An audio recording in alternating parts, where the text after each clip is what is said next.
Good morning, ladies and gentlemen. I'm happy to be with you. I love Poland. I was the first time in Poland already in 1972.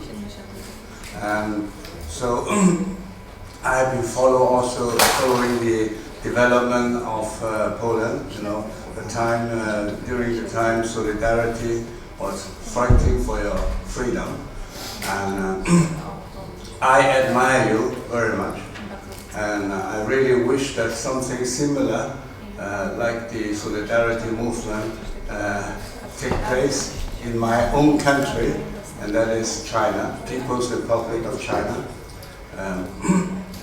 As you all know, China is still ruled by the Communist Party, and the system is still one-party dictatorship.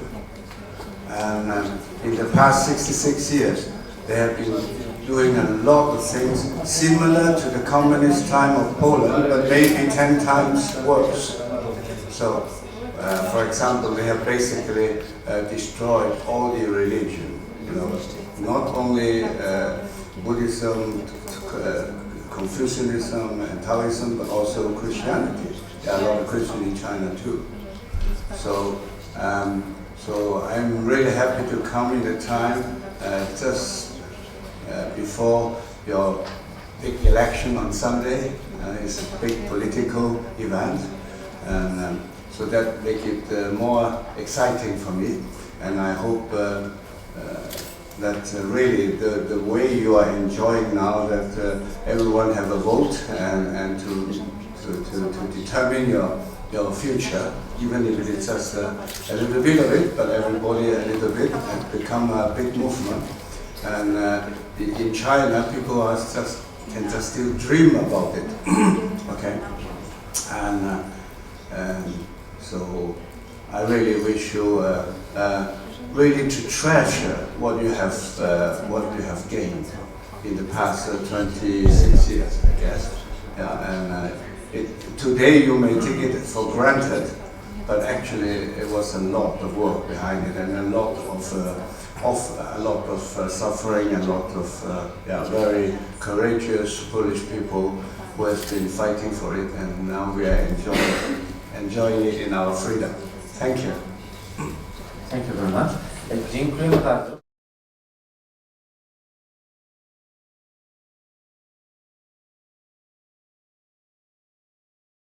Within the last 25 years that we are talking about today, the Ukrainian National and Democratic Movement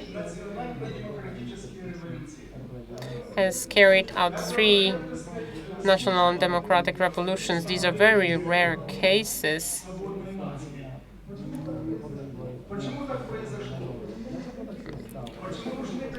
For the independent nations. Why there were 3 revolutions needed? The first revolution is at the end of the 80s, the beginning of 90s.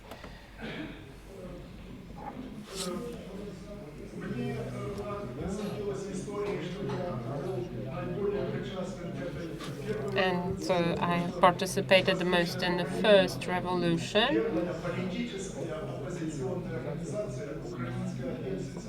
because there was the first opposition party created in the Ukraine, Helsinki group,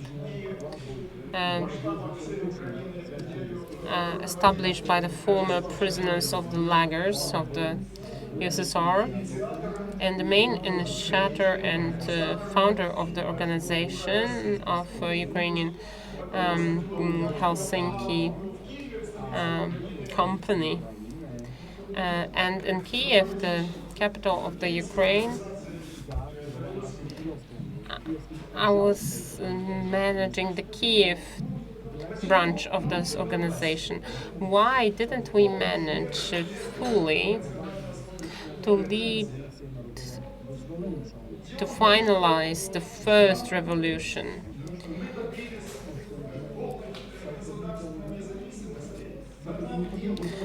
And it is about, well, actually we achieved the full independence, but we were unable to change the state apparatus. This was the main reason that didn't allow us later to implement all our ideals or our emotions after this revolution.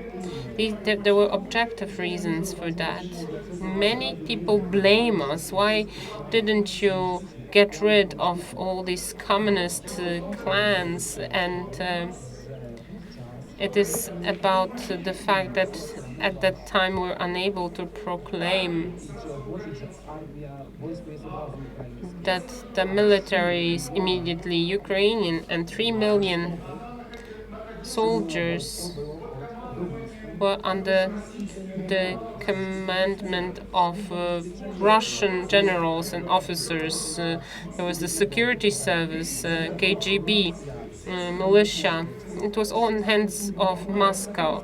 So all services were in the hand of Moscow. So we couldn't proclaim fighting till we die with the communist apparatus. There was no such possibility. If we would have done it, then they would ask Moscow to help them, for this brotherhood help, and Moscow would have helped them. Many people say that you were lucky because there was a coup in Moscow and your independence. It was like a gift, like a present to you, but it's not true. And this is an ugly lie, I would say, because the famous coup in Moscow in 1991 was possible only because of the fact that the Ukraine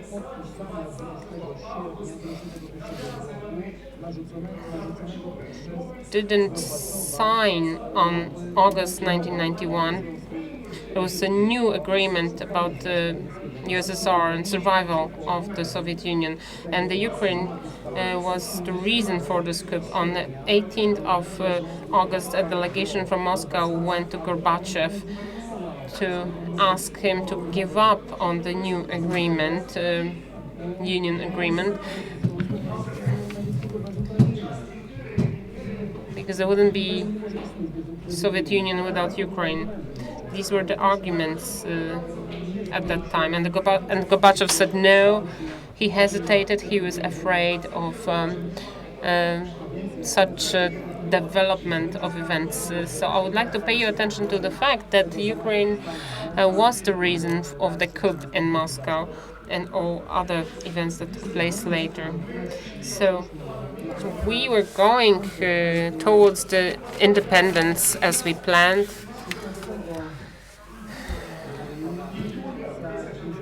16th of July 1991, we have proclaimed a declaration about the state sovereignty of the Ukraine, and later, throughout the entire year, we were implementing all these motions that were included in the declaration. So in July 1991, before proclaiming the independence of Ukraine, and 1 month before the coup in Moscow, we have created all that are basis for the Ukraine to become an independent state.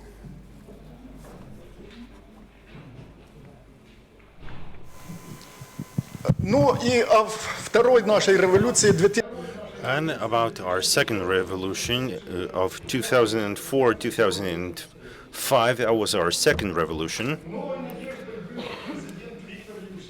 A new challenge, and so these were the challenges and new hopes connected with a new president, Viktor Szewczenko. But the most important thing that he was a patriot. He was a patriotic person, and he was the first consciously Ukrainian president who has done a lot, who did a lot over his single term of his presidency.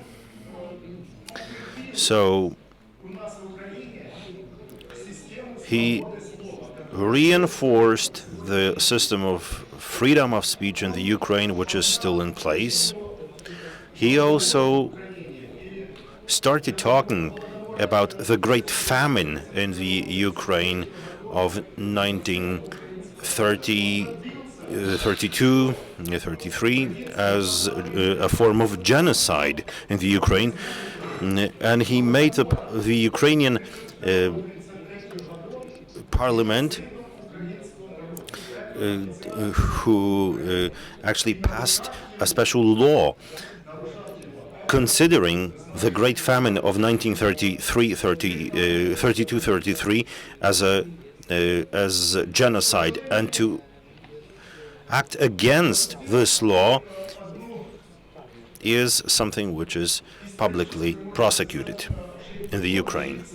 And what was his historical error? Because he wanted, through the signing of the memorandum on the principles of consolidating the Ukrainian nation, the Ukrainian society, he signed such a memorandum on the understanding with the Donetsk clan. It was a criminal Donetsk clan, but our president Szewczenko was convinced that after the signature of that memorandum, they would observe the provisions of that memorandum, but it turned out that it was an agreement with frauds, with con men. And it meant that at the end of the day, they ousted Szewczenko, they rose to power, and the next president of the Ukraine was the leader of the criminal group, Viktor Yanukovych. And the Yanukovych team was consolidated enough, but owing to its criminal past and its criminal present, they were consolidated enough so that they could not possibly have taken any other steps, no step to the right, no step to the left, as the saying goes in the Ukraine. So there was no way of acting but listening to their commander-in-chief in the Kremlin, Putin, who's the most important among them. And everything in the Ukraine was done through the Yanukovych clique, but it was all planned by the Moscow generals. When Yanukovych became general, the Ukrainian army, the Ukrainian secret service, the Ukrainian police were headed by Russian generals. So it was a very dramatic situation.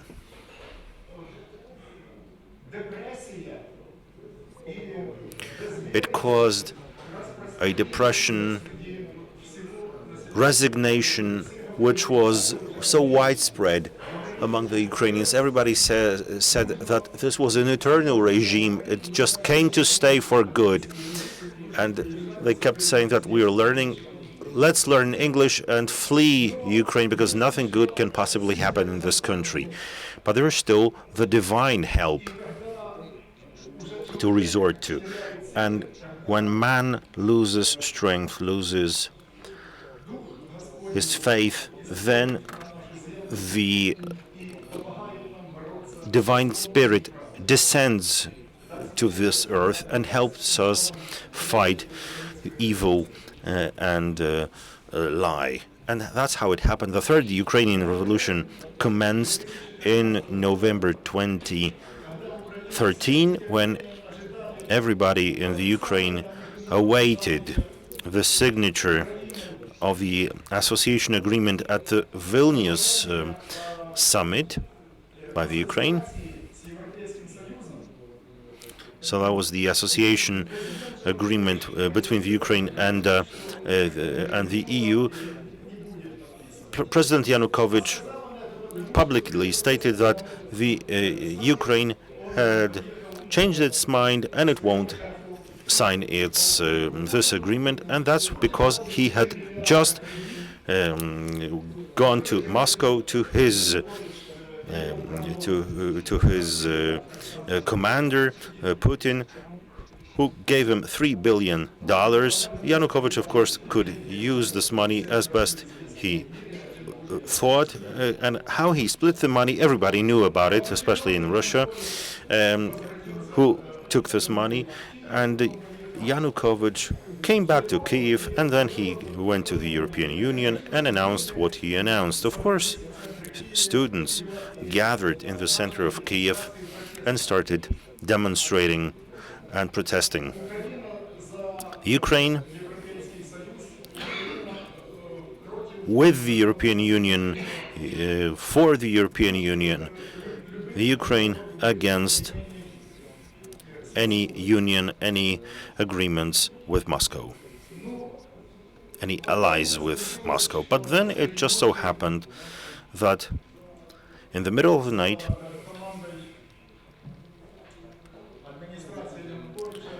based on Yanukovych's chancery, the students were cruelly beaten. These were kids. The kids were beaten up in the middle of the night. And they didn't pose any threat, those students. They basically gathered and they demonstrated at the Maidan of the Independence in Kyiv, at the main square of Kyiv. And of course, this meant that the nation arose. The nation stepped forward to that square, and it wasn't 200,000, it was millions of Ukrainians who came forward for this third resolution, which was labeled as the revolution of dignity. People had been deprived of their dignity. They were offended by this decision of Yanukovych, who acted upon the instructions from Moscow, and they were offended at this approach to the Ukrainian kids. And the Maidan showed such pictures as were seen globally when a million people in a single square in Kyiv. That makes you think. It's not only this central square, all the streets of Kyiv were filled by protesters. It was people from the whole of the Ukraine. It's not the Banderists came from the western Ukraine. You must not state anything like that. Kyiv was the guarantee, and it was the base for this resolution. In Kyiv, there was not a single family, maybe excepting some families, just a fraction of a percentage of the former KGB officers. They all joined, all the families in Kyiv joined that revolution. They brought heavy clothes. It was winter, it was frosty. And there were tents put up in the Kreshchatyk street, at the central square. All the Kyiv inhabitants brought what they could, tea, sandwiches. People did everything on their own. They opened the doors of their apartments and they invited the Ukrainians from other cities to come and stay for the night, to change their clothes, have a shower. And the situation was such that the regime understood that they were losing out, and they tried to use the last argument, the argument of homicide. So basically, snipers shot from high-rise buildings at our boys who didn't carry any weapons, and they killed those boys. The boys didn't even know where the bullets were coming from. They only saw their brothers falling dead. And we carried them away one by one on stretchers to the mobile field hospitals that we organized on an ad hoc basis, but we couldn't save those people because the snipers acted very professionally, and they killed everyone dead. There were not even any wounded there. On The 21st in the morning, I came to the main office building and I saw, I was February 21st, obviously, 2014. Have I been talking too long, or can I still? I'll be finishing soon. 20 young boys under the main office building. I took such a picture on February 21st, 2014. And 20 young boys who were peacefully looking at the sky. It was a sunny morning, and in their faces, what I'll remember all my life, and you can see it in that picture I took, that they felt happy. They had happy faces. They were dead, but on their faces you could see the expression of happiness. They gave their lives for the freedom of their fatherland. On the night from the 21st to the 22nd of February, the president flees Ukraine, of course, to his savior, so to say, Mr. Putin. But God Almighty, on the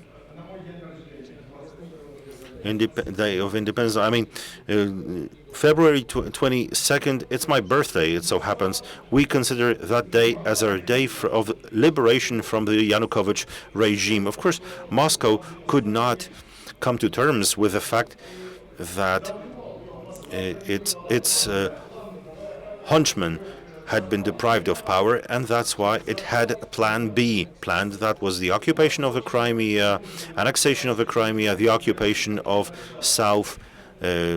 eastern Ukraine to start with, and they were successful in annexing the Crimea very soon because they had a military base on the Crimea of the Russian Federation, because the there was a naval base of Russia with many thousands of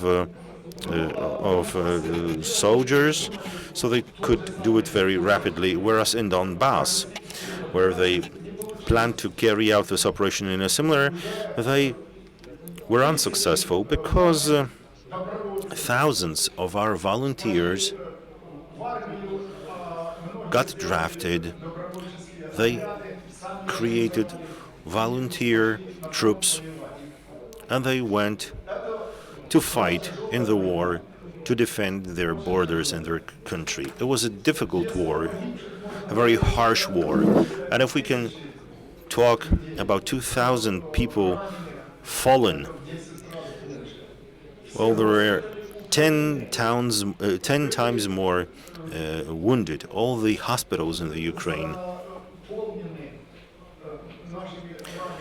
were crowded with wounded. As a result of this war, many people were left without any, deprived of their hands and eyes and legs. About 350 people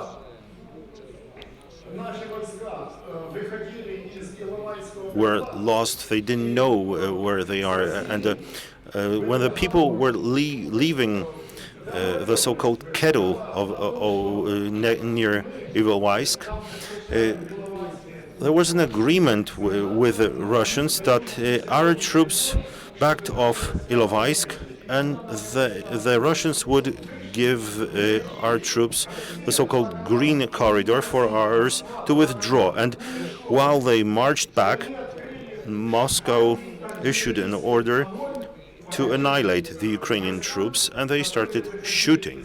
There were artillery shootings at our troops, so 350 people still have not been found.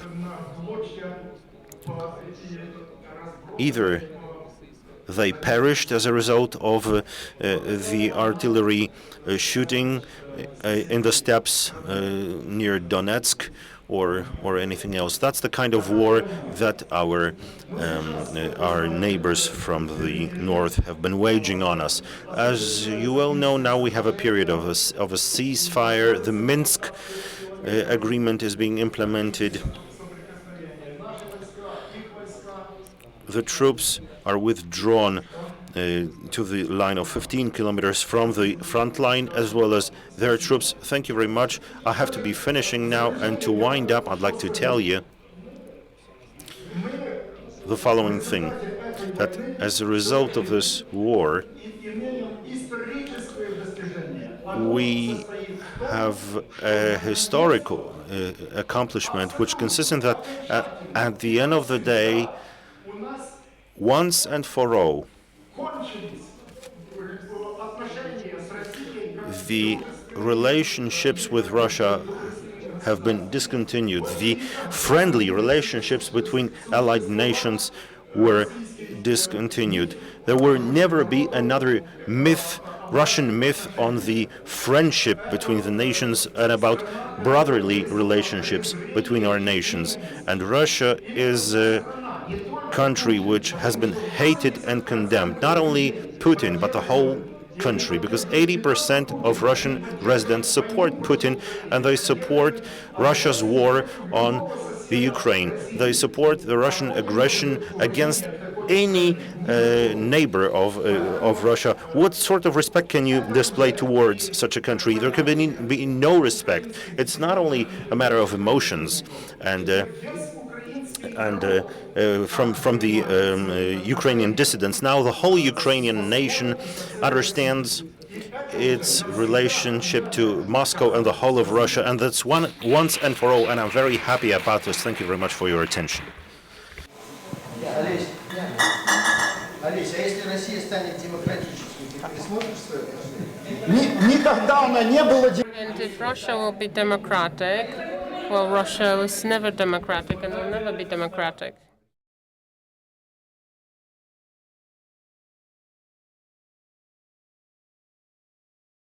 Let's hope that Russia will become a democratic country.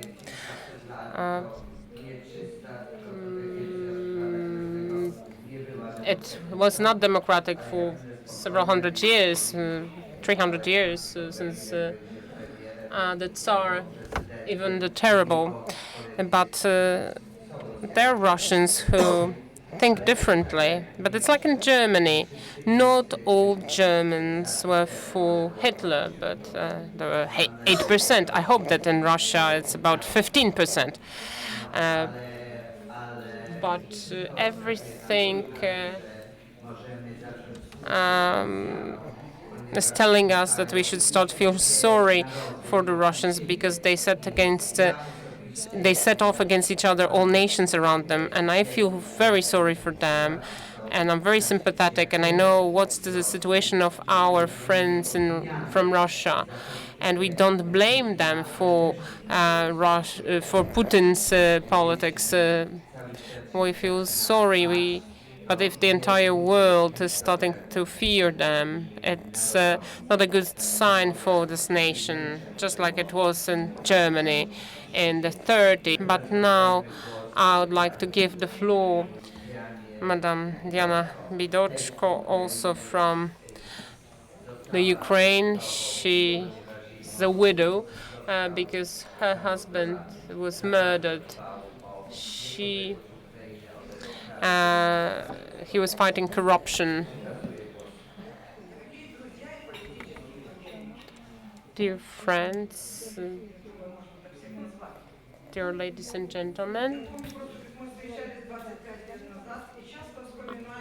I remember when we were meeting 25 years ago, very often I remember our career of political smugglers. I don't know, some of you remember when we were in Oslo during a conference. We've met people with adequate political opinions when our friends from UK helped us, Bukovsky and others. And this is how from Solidarność there was this portable printer, And Bukowski said, well, you have to do it yourselves. You have to take it to the Soviet Union. I remember it. We have taken these printers with us. Oles is not telling you everything, because in his biography, in our common political biography, there were such situations when we were political smugglers. He was a deputy already in the highest council. I was in the local councils, and we were smuggling different types of devices in order to be able to publish various things underground.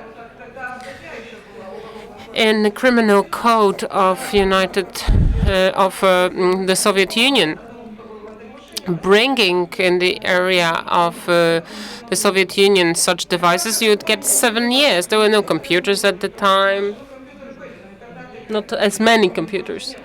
There was no email, no internet. Now everything is in order. Here you get the originals. I have taken copies.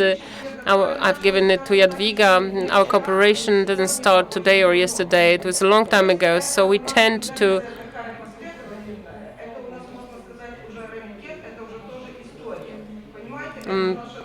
talk about it. Our friendship and our cooperation has a long story. And this is also about our friends from the Baltic states. I didn't find a lot before our meeting at home. I should search. Maybe something is still left, because it has started a long time ago. The parties, the organizations that were supporting. Well, I don't want to read it all to you. Their names. For example, in the Estonian committee, Latvian committee, 14th of December 1990, there's a document from that date. Yet another thing, a brochure, leaflets, appeals to the nation, being a victim of the communist terror, signed by the representatives of various organizations, like the Estonian organization, Latvian. And this is from the 18th of August 1990 in Latvia. What's more, this is from our Polish friends. We were delegated at the time to the first meeting of the Freedom Party. 1990 in November. So these are my kind of souvenirs, these documents. We had a lot in common at that time with other friends, for example, in the United States, in the UK. They were coming here. We're talking now about the end of the 80s, beginning of the 90s. At that time,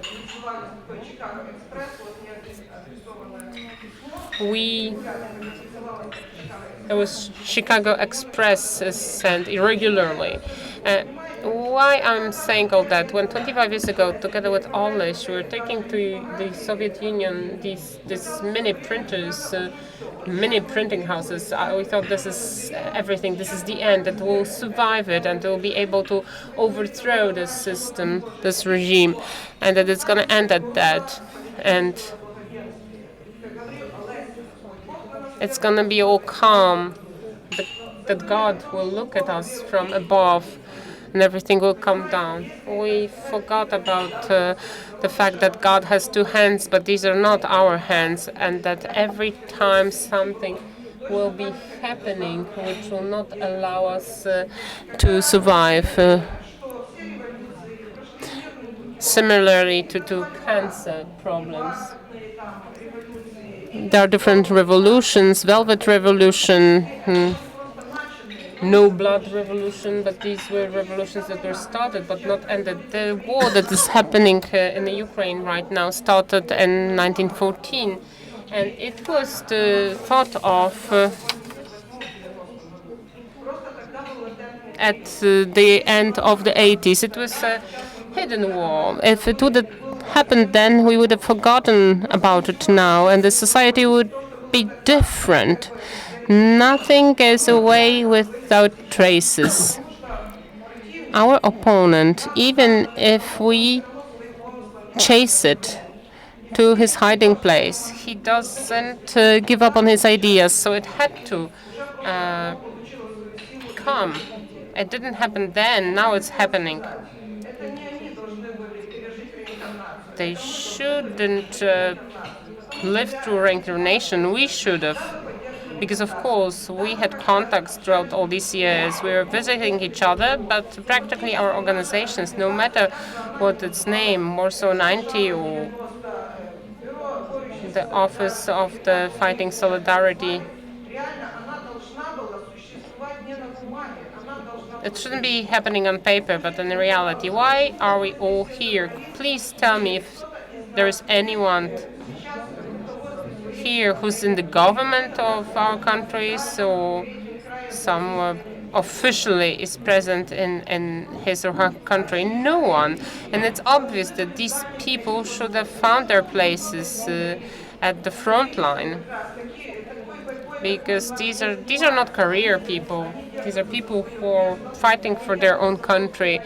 They take care of their own country. They don't care about the money, about their own name, about their interests. Our people, meaning such people as us. Maybe this is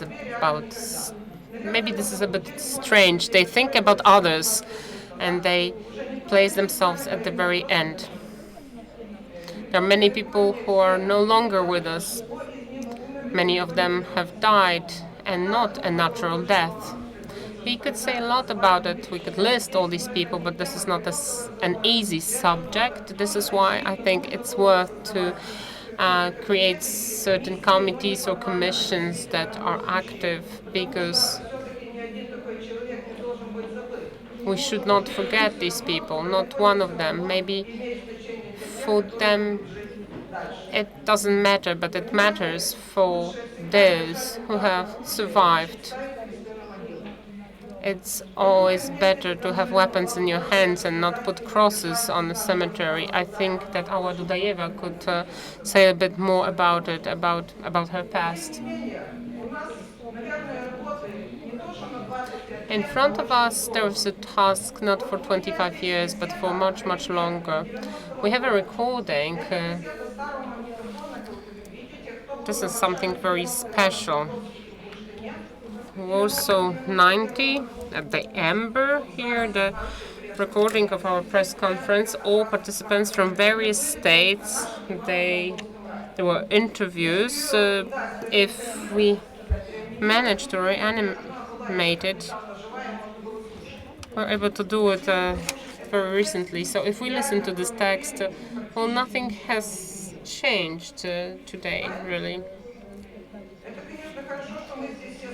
It's good that we've met today, that after these 25 years, that we're all active. We could think not only about the anniversary, but we should think about what we should do more, not for the forum, not for the conference, not for the meeting, but on the everyday basis. There will be a lot of observers looking at the election to the Polish Parliament. There are some people who will join us tomorrow, and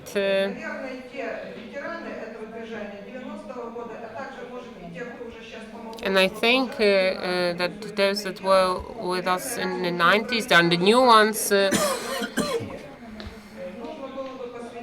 We're gonna meet again. We're gonna talk on Sunday about the current subjects and then about our plans for the future.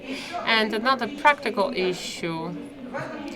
I'm not blaming the participants of today's conference, especially those that have invited us. I know that they tried very hard.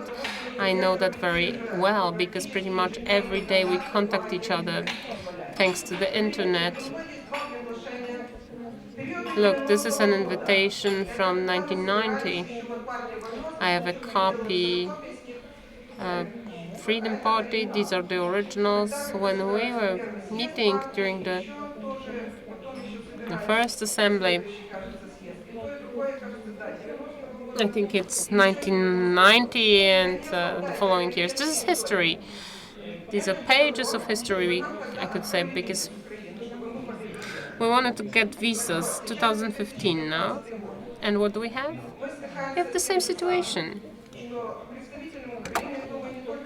The inhabitants of the Ukraine, and I think not only Ukrainians, but also people from other states, have problems to get visas to the Schengen zone. Despite the fact that our names are known in Europe and all over the world, also those who are present here, the observers who are recognized, they had problems in the Polish consulate. We were kept in Lviv, and this is why we're delayed. But please guess for how long it is. Until the end of November only. Someone's interested in that. It's profitable for someone. So what has changed throughout the 25 years? This is a rhetorical question. Well, nothing has changed. The president is different. Something has changed in the world, but people haven't changed. People who are sitting on their spots, on their seats, places. And please remember that every revolution starts with the floor. If we gonna close our eyes on that, then who's gonna do it? I'm not gonna abuse my own words now. I'm gonna give the microphone now to other representatives from the Ukraine who have a lot to say. But I hope that we're gonna be able to play this recording and we'll find out that not much has changed in the world. It's nice to